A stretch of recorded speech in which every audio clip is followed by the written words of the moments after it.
सो पहला रीजन हमने क्या समझा, हाई ब्लड प्रेशर का क्या रीजन है कि अगर ब्लड की थिकनेस बढ़ गई, ब्लड गाढ़ा हो गया, तो क्या हो जाएगा, ब्लड की अगर विस्कोसिटी बढ़ गई तो क्या होगा, ब्लड को ज्यादा प्रेशर के साथ क्या कराना पड़ेगा, मूव कराना पड़ेगा।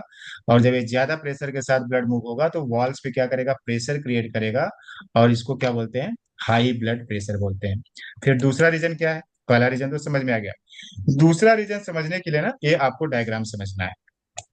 दूसरा रीजन अगर आपको समझना है ना, तो ये आपको डायग्राम समझना है। इसमें हम क्या सिखाएंगे आपको, जो है ना नमक का शरबत बनाना सिखाएंगे। क्या सिखाएंगे, नमक का शरबत। अगर आप नमक का शरबत बनाना सीख गए तो ब्लड प्रेशर आप समझ जाओगे। नमक का शरबत कैसे बनता है, नमक का शरबत तो मतलब ब्लड के कंपोनेंट्स में क्या कहा जाता है कि अगर मान लीजिए कि 100 ml पानी है आपके पास, कितना ml पानी, 100 ml पानी में अगर आपने 0.9 ग्राम नमक डाल दिया, तो वो जो सोल्यूशन बनेगा, वो जो घोल बनेगा, उस घोल को कहा जाता है आइसोटोनिक सोल्यूशन कहा जाता है। फिर से समझो कि अगर 100 ml पानी है और उसमें 0.9 ग्राम अगर आपने नमक मिलाया, तो जो घोल बनेगा उस घोल को आइसोटोनिक घोल कहा जाता है। वो जो शरबत बनेगा उस शरबत को क्या कहा जाता है, आइसोटोनिक शरबत कहा जाता है। और ऐसे घोल में, ऐसे सॉल्यूशन में अगर आप रेड ब्लड सेल्स को डालेंगे तो रेड ब्लड सेल्स अच्छा रहेगा, उसको कोई भी दिक्कत नहीं होगी। समझ में आ रहा है। फिर से समझते हैं कि अगर 100 ml पानी है और उसमें अगर आपने 0.9 ग्राम क्या डाल दिया, नमक डाल दिया, तो जो सोल्यूशन बनेगा उस सोल्यूशन को क्या बोलते हैं, आइसोटोनिक सोल्यूशन बोलते हैं। और उस सोल्यूशन में रेड ब्लड सेल्स अच्छे से रहते हैं, अच्छा काम करते हैं। लेकिन अगर मान लीजिए कि आपने पानी की मात्रा को बढ़ा दिया, पानी को 100 ml से 200 ml कर दिया, और आपने नमक जो है कि उतना ही रखा, कितना, 0.9 ग्राम। पानी अगर आपने बढ़ा दिया और नमक उतना ही रहा, तो ये जो सोल्यूशन कहलाता है ये हाइपोटोनिक सोल्यूशन कहलाता है। अब पानी की मात्रा ज्यादा हो गई, नमक की मात्रा उतनी, तो पानी ज्यादा हो जाएगा तो सेल्स क्या हो जाएंगे, फूल जाएंगे। समझ रहा है क्या। अगर मान लीजिए कि दो पानी आपने 200 ml कर दिया और नमक कितना कर दिया, 0.9 ग्राम कर दिया,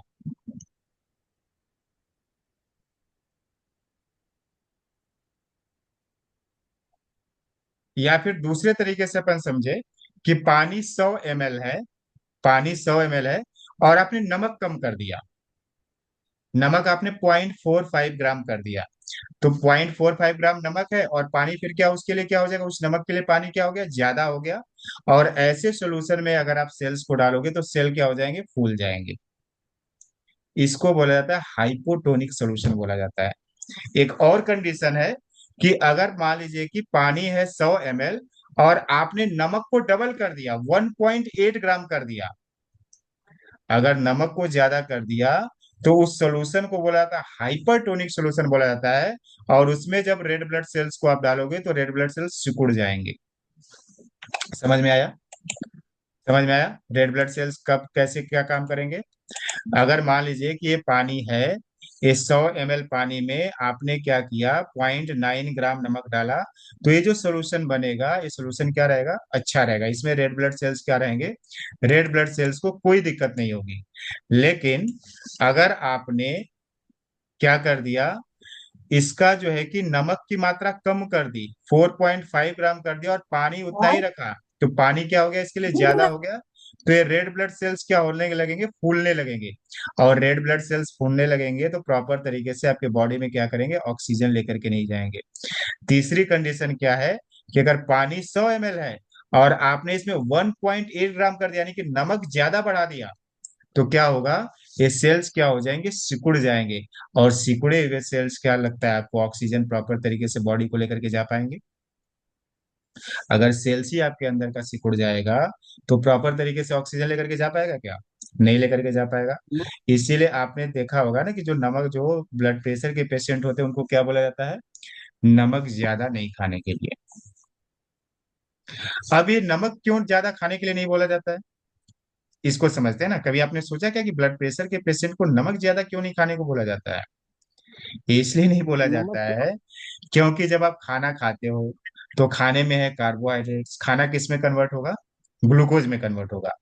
अब ग्लूकोज जैसे ही आपके बॉडी में ज्यादा होगा, जैसे ही ब्लड में ग्लूकोज ज्यादा होगा, ब्रेन को सिग्नल जाएगा। हमने कोलेस्ट्रॉल वाले में समझा था कि ब्रेन को सिग्नल जाएगा, तो ब्रेन क्या करेगा, पैनक्रियाज को सिग्नल देगा कि ब्लड में क्या हो गया, जो है कि शुगर की मात्रा ज्यादा हो गई, ग्लूकोज की मात्रा ज्यादा हो गई, इसको क्या करो, तुम कम करो। तो ये क्या करेगा, इंसुलिन सिक्रेट करेगा।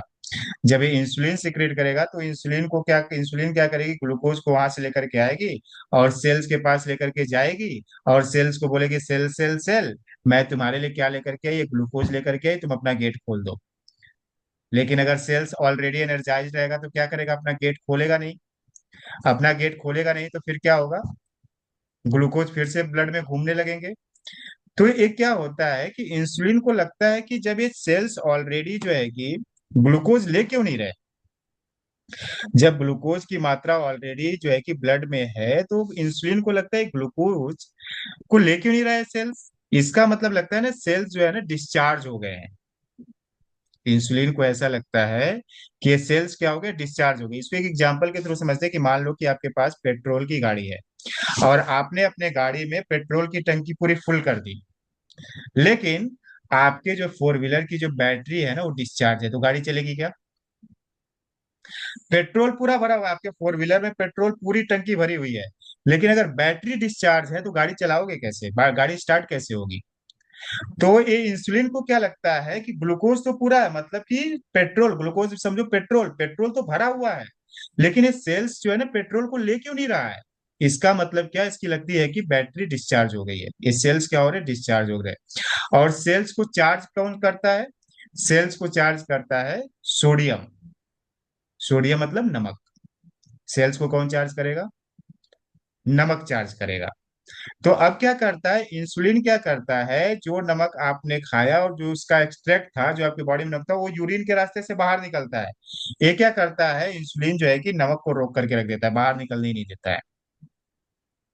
और जो नमक बाहर निकलना चाहिए था यूरिन के माध्यम से, वो क्या हो गया, ब्लड में जाकर के घूमने लगता है, तो ब्लड का कंपोजिशन क्या हो जाता है, गड़बड़ हो जाता है। ब्लड में क्या हो जाती है, नमक की मात्रा ज्यादा हो जाती है। और अभी हमने क्या समझा कि अगर ब्लड में नमक की मात्रा ज्यादा हो जाएगी तो सोल्यूशन क्या हो जाएगा, हाइपरटोनिक सोल्यूशन हो जाएगा। और नमक अगर ज्यादा हो जाएगा तो रेड ब्लड सेल्स क्या होने लगेंगे, सिकुड़ने लगेंगे। समझ में आ रहा है क्या, कहानी समझ में आ रही है आपको, कि अगर ब्लड में नमक की मात्रा ज्यादा हो जाएगी, इंसुलिन ने क्या किया, नमक को रोक करके रख दिया। क्यों नमक को रोक के रखा, कि उसको लगा कि ये सेल्स क्या हो गए, डिस्चार्ज हो गए, इनको एनर्जी की जरूरत है, चार्जिंग की जरूरत है, तो इनको क्या करो, सोडियम की जरूरत है।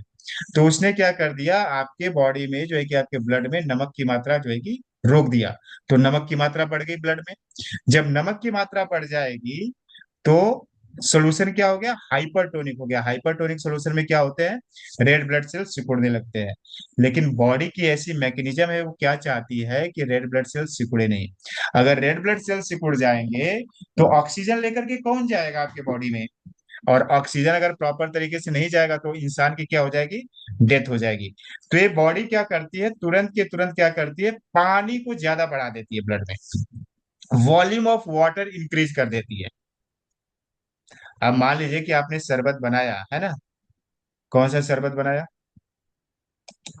आपने नमक का घोल बनाया, नमक का शरबत बनाया, और उस शरबत में नमक अगर ज्यादा हो जाएगा तो उसको अच्छा बनाने के लिए आप क्या करोगे, पानी ज्यादा मिलाओगे, तभी तो प्रॉपर होगा ना। अगर आप मान लीजिए कि नमक का शरबत बनाते हैं ना, आप लोग शरबत बनाना तो आता है ना सभी लोगों को। तो अगर मान लो कि अगर आपने गलती से नमक ज्यादा हो जाएगा, तो उसको शरबत को अच्छा करने के लिए आप क्या करोगे, पानी ज्यादा डालोगे ना। तो अगर मान लीजिए कि ब्लड में नमक की मात्रा ज्यादा हो गई, तो बॉडी क्या करती है, उसमें पानी की मात्रा ज्यादा बढ़ा देती है, कि ब्लड का कंपोजिशन क्या हो जाए, इक्वल हो जाए, आइसोटोनिक हो जाए। आइसोटोनिक करने के लिए क्या करना पड़ेगा, पानी की मात्रा ज्यादा बढ़ानी पड़ेगी। और जब ब्लड में पानी की मात्रा ज्यादा बढ़ जाती है तो ब्लड में क्या हो जाता है, ब्लड का वॉल्यूम ज्यादा बढ़ जाता है। और पानी की मात्रा अगर ज्यादा बढ़ जाएगी तो फिर क्या करेगा, ब्लड में प्रेशर ज्यादा क्रिएट हो जाता है। ब्लड में अगर मान लो एक ट्यूब है और उसमें ज्यादा पानी आप डालोगे तो प्रेशर क्रिएट होगा या नहीं होगा वॉल्स पे। एक नॉर्मल तरीके से आप पानी डाल रहे थे और उसमें क्या हो गया, ज्यादा पानी अब जा रहा है, ज्यादा वॉल्यूम ऑफ जो है कि ब्लड जा रहा है, तो क्या होगा, प्रेशर क्रिएट करेगा और ब्लड का प्रेशर बढ़ जाएगा। तो पहला रीजन हमने क्या समझा, कि विस्कोसिटी ऑफ ब्लड, और दूसरा हमने क्या समझा, वॉल्यूम ऑफ ब्लड।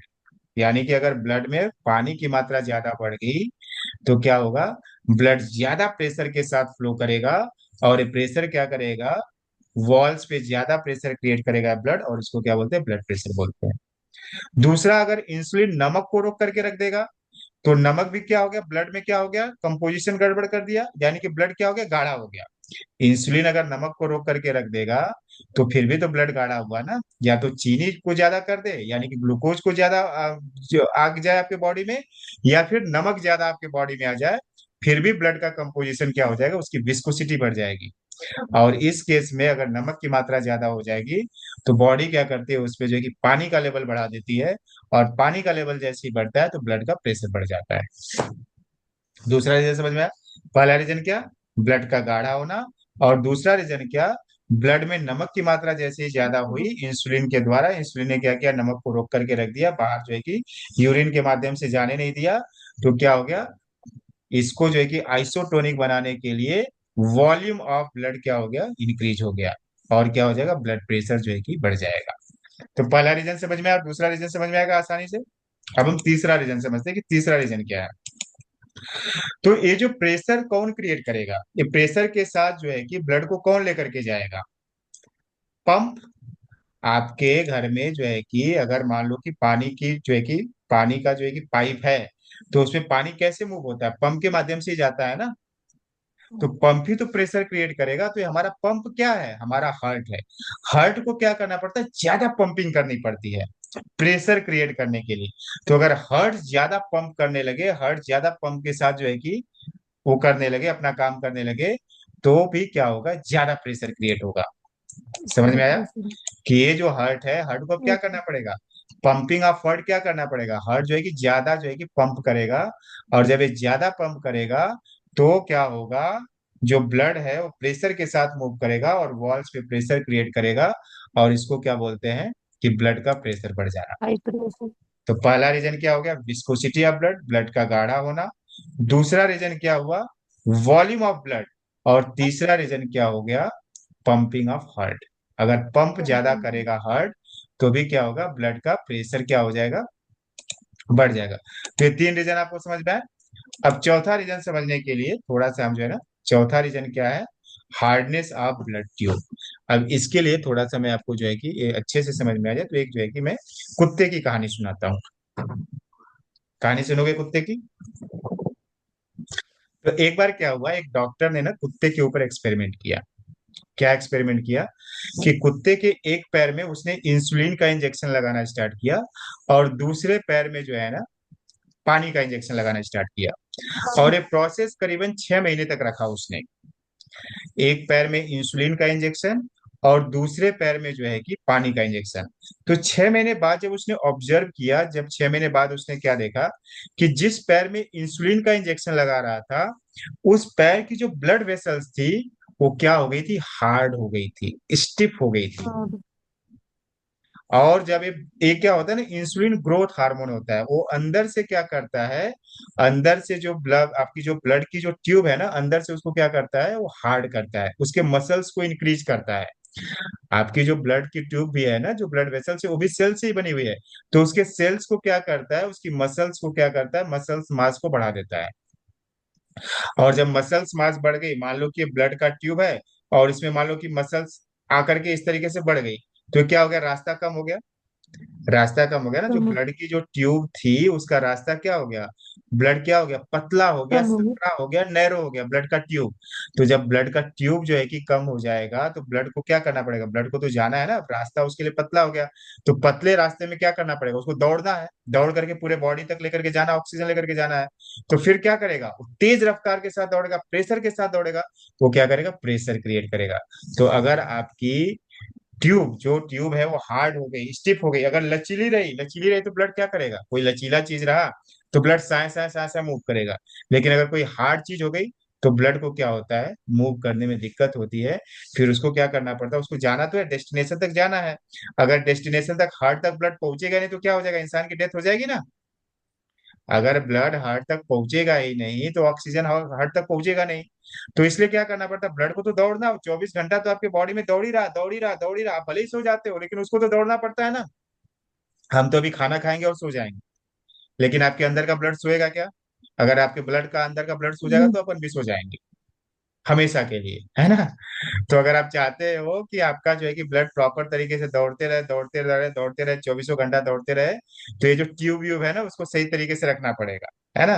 अगर आपने ट्यूब को क्या कर दिया, आपकी ट्यूब हार्ड होने लगेगी, तो बेचारे को दिक्कत होगी। फिर वो क्या करेगा, बहुत प्रेशर के साथ, बहुत प्रेशर के साथ दौड़ेगा, किसी तरीके से पहुंचू, किसी तरीके से हर तक पहुंचू, किसी तरीके से हर तक पहुंचू, और जो क्या करेगा, प्रेशर क्रिएट करेगा, और फिर आपका क्या हो जाएगा, ब्लड का प्रेशर बढ़ जाएगा।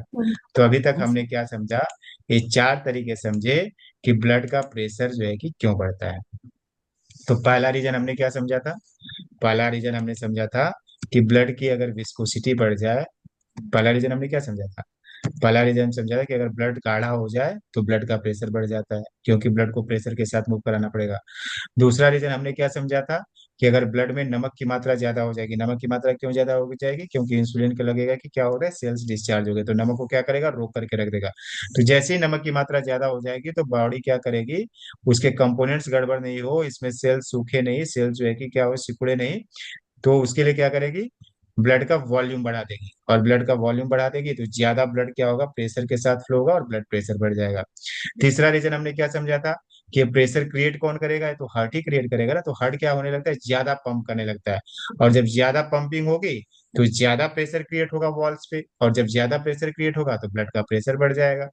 चौथा रीजन हमने क्या समझा कि जो इंसुलिन है ना, ये ग्रोथ हार्मोन है, वो अंदर से क्या करता है, मसल्स को इंक्रीज करता है, जब मसल्स इंक्रीज करता है तो उसकी क्या हो जाती है, ट्यूब हार्ड होने लगती है, और जो है कि रास्ता पतला होने लगता है, तो जब रास्ता पतला होने लगे तो ब्लड प्रॉपर तरीके से फ्लो कर पाएगा क्या, नहीं फ्लो कर पाएगा, क्योंकि उसको तो जाना है ना भाई डेस्टिनेशन तक।